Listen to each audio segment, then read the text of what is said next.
That was Jaguars head coach Urban Meyer. That still sounds a little bit weird to me to say. Jaguars head coach Urban Meyer talking about the quarterback situation in Jacksonville for 2021.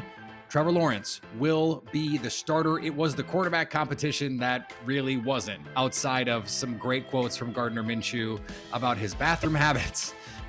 We were pretty sure going into all of this, Trevor Lawrence would be the quarterback after being the number 1 overall pick. Joining me now from Locked On Jaguars, Tony Wiggins. And Tony, I guess the only thing that is surprising about this to me is that they waited this long. Why did they do that? Well, in hindsight, you could say it may have been semantics. Urban said he wanted him to earn it, which he did. He actually started both preseason games.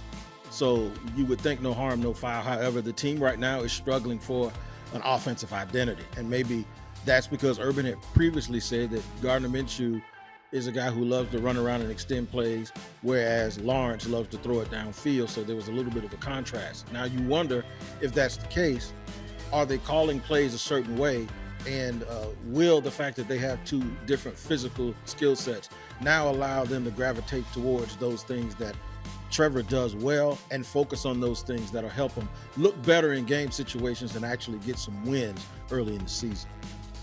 I saw CBS Sports' Pete Prisco mention this the other day, someone that follows that Jaguars team very closely, that he feels like this team does not have enough speed. DJ Chark really the only speed on this offense. And you mentioned Trevor Lawrence, he wants to push the ball down the field. How well do you think this roster is constructed right now to be that for Lawrence and the Jaguars, especially with Travis Etienne looking like he's going to miss the whole season? And he was supposed to bring some of that speed to this offense. Well, I agree with Pete. They don't look fast. They don't look explosive for a team that wants to be fast and explosive. And Pete is a friend of mine, and he's covered this team for a number of years as the beat writer here. However, I will tell you this. Sometimes you can get caught up in how fast a guy's 40 time is and not really be caught up how fast they play football. I'll give you a few examples. DeAndre Hopkins, maybe the best receiver in the league. He's not fast. Devontae Adams, maybe the best receiver in the league. He's not fast. I think one of the best route runners in the league, Keenan Allen, he's not fast. But Justin Herbert found a way to get the ball down the field, and Mike Williams on the other side isn't fast either. So I think you can design plays a certain way. You can control the line of scrimmage better.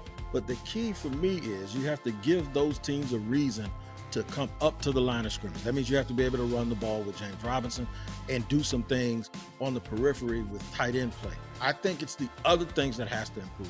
And then Chark, Shenault, and Marvin Jones, who's gotten deep in Cincinnati and Detroit, will be able to get deep. So you don't necessarily need track stars in order to be good on the outside the way, say, a Kansas City is. And Laviska Shenault fast with the ball in his hand, which is what matters more than almost anything else. You mentioned the periphery.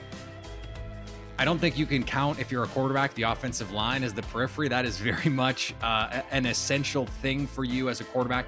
If you want to push the ball down the field, you have to be able to protect. We've seen some protection breakdowns in the preseason. Preseason caveats, of course, not all the starters are out there. In fact, most of them are not out there. How big a concern right now is this offensive line to you? Because they had some opportunities early in the draft to address it.